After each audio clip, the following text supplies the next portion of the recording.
Hello and welcome to your virtual presentation.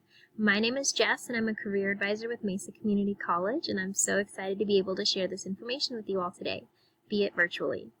Today we're going to be talking about personal branding and how personal branding can benefit you in your workplace, in your career, really any point in your professional life. So, as we start, I like to start with the question of what is your personal brand? This workshop is designed to have you truly analyze the personal brand that you currently have and what you can do to make that personal brand fit the career that you actually are going for. So when we think about what a personal brand is, it's a unique professional identity and coherent message that sets you apart from others either in your company or in your industry.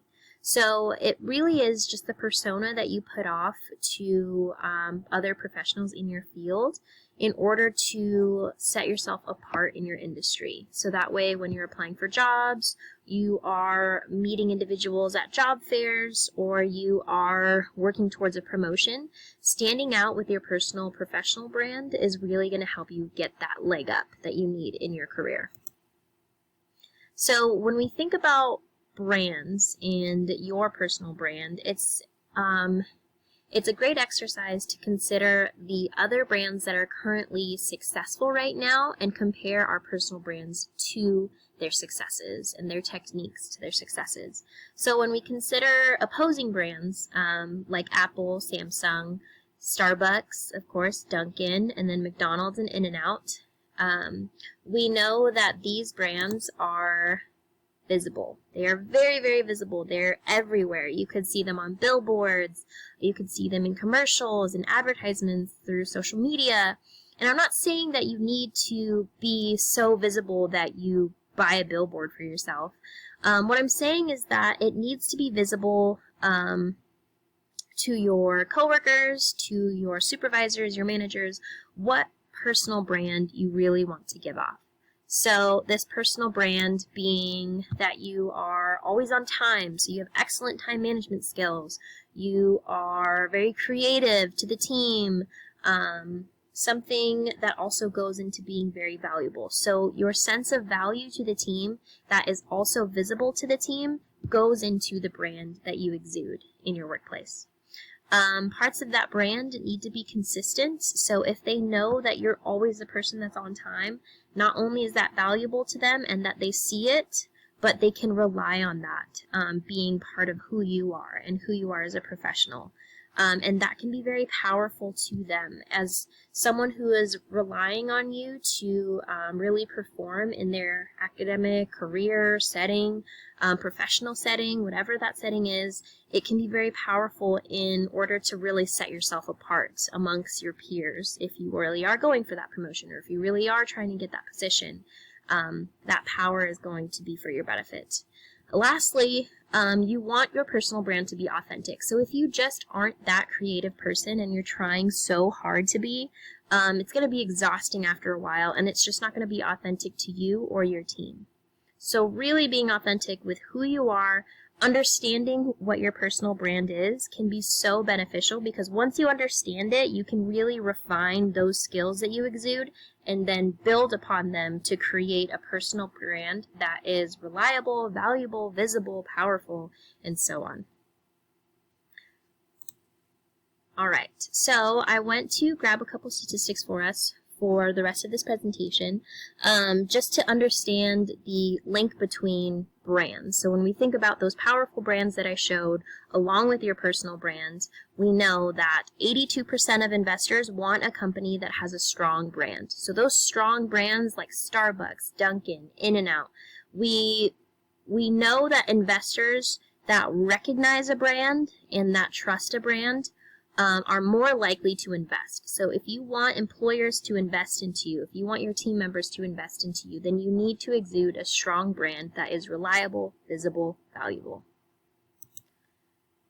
All right, so 61% of customers are likely to buy from companies with unique content. So if you think of yourself as a product and you think of yourself as a salesperson, say you are trying to sell a certain service, say you are trying to sell the best car, or you're trying to sell yourself as the best candidate for a position, customers and employers are more likely to buy from companies that are unique. So you want to exude unique content that is valuable to them.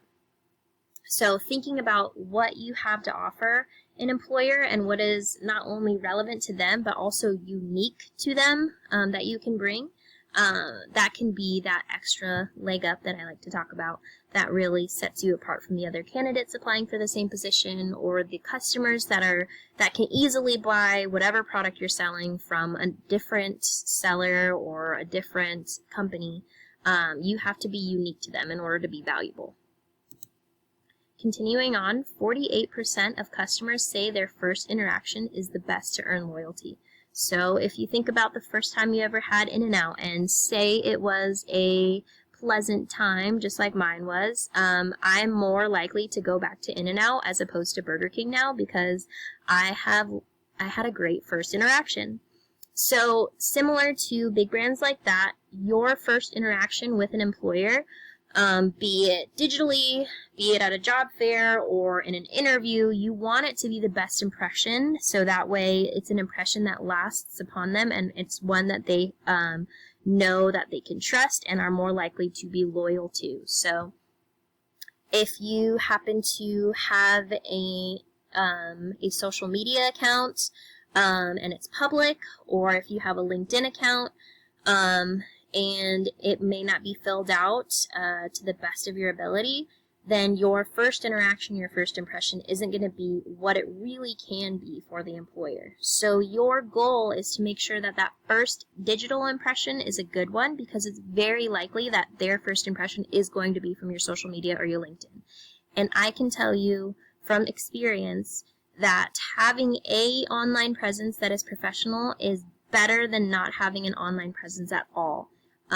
It's very common that employers nowadays will not considering hiring someone if they do not have an online presence, just because with the way that business works now and it's so heavily invested online, having an online presence shows that you have an efficiency in online presence and technology.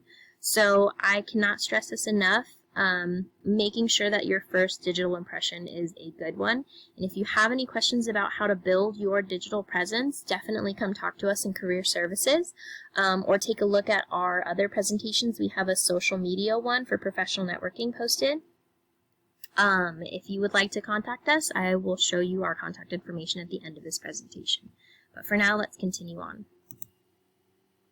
Alright, so that digital presence that I'm talking about, so digital brand, that it's the brand that you create. I'm talking about a personal brand already, so thinking about all the aspects that go into a personal brand. So you want it to be visible, powerful, valuable, authentic. All of that goes into the same digital brand that you exude. So your digital brand is a brand management technique that uses a combination of internet branding and digital marketing, including internet-based relationships, device-based applications, or social media. So those internet-based relationships, device-based applications, those are going to be your Facebook, your LinkedIn, your Twitter, sometimes even your Instagram or more on. So having these relationships built and these applications used can really start to, again, build that social media presence that's one that you are in control of and one that you want to exude. So if an employer is looking through your social media and they see that you are very tech savvy and say you might even be applying for a social media marketing position, you of course want your social media to be very user-friendly and very work-friendly.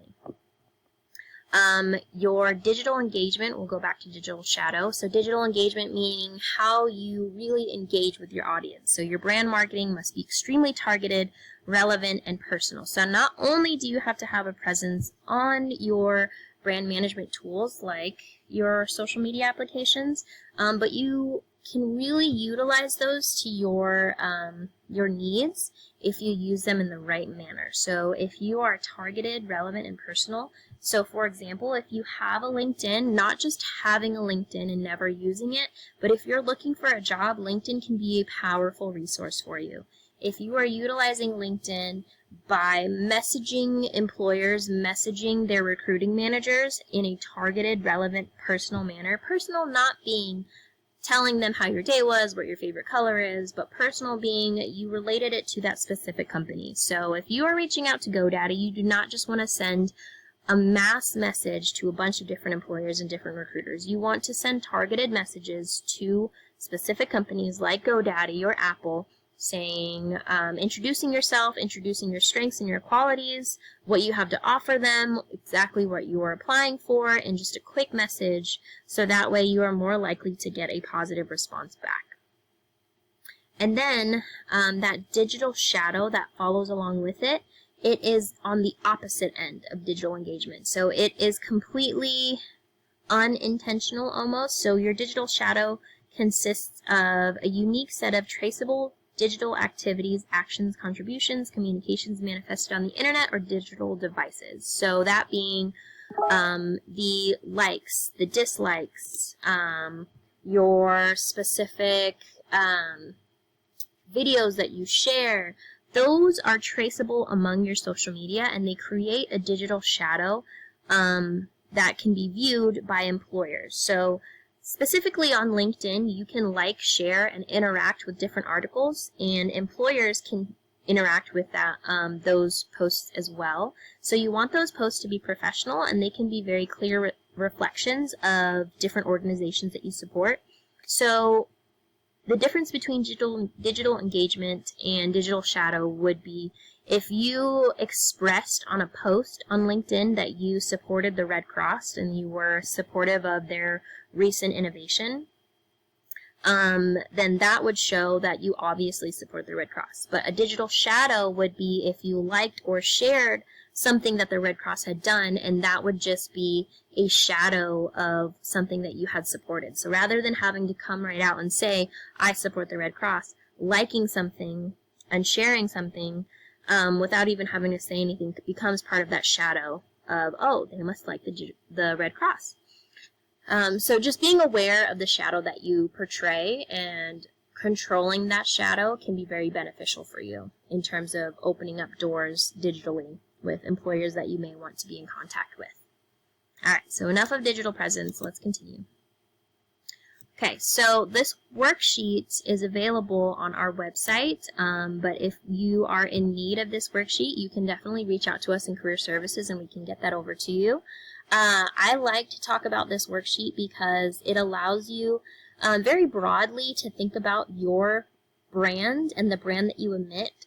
So this statement right here, self-branding is the ongoing process of presenting a positive and professional image or impression of yourself in the mind of others.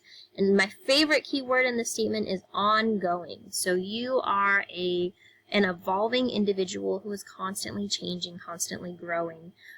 Your career and your accomplishments are hopefully always growing. So these questions may not always be relevant to you, but the exercise, the goal of this exercise is to consider where you may be right now. So if you put your name, the idea of filling out this worksheet would be to practice having this conversation with someone by introducing yourself.